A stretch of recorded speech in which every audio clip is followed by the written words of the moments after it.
রহমত মোল্লা। এটা শুধু নাম নয়, এটা একটা ব্র্যান্ড। আর জাগুলিপাড়া গেলেই এটা বোঝা যায়। ভাইজানের উদ্যোগে জাগুলিপাড়া ফুটবল ক্লাবের পরিচালনায় Rabindra Nazrul knock out football tournament.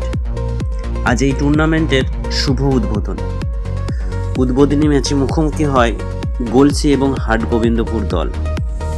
এই খেলায় হাটগোবিন্দপুর জয়লাভ করে। উদ্বোধনী ম্যাচে মঞ্চ আলোকিত করতে উপস্থিত ছিলেন সমাজের বিশিষ্ট ব্যক্তিবর্গ। মঞ্চে আমাকেও আমন্ত্রণ জানানো হয়, কিন্তু কেন, তাই তো? এবার ওটাই বলুন। প্রথমে আমিও জানতাম না, হঠাৎ ভাইজান আমার নামটা অ্যানাউন্স করে। আমি আপ্লুত, অভিভূত, কৃতজ্ঞ।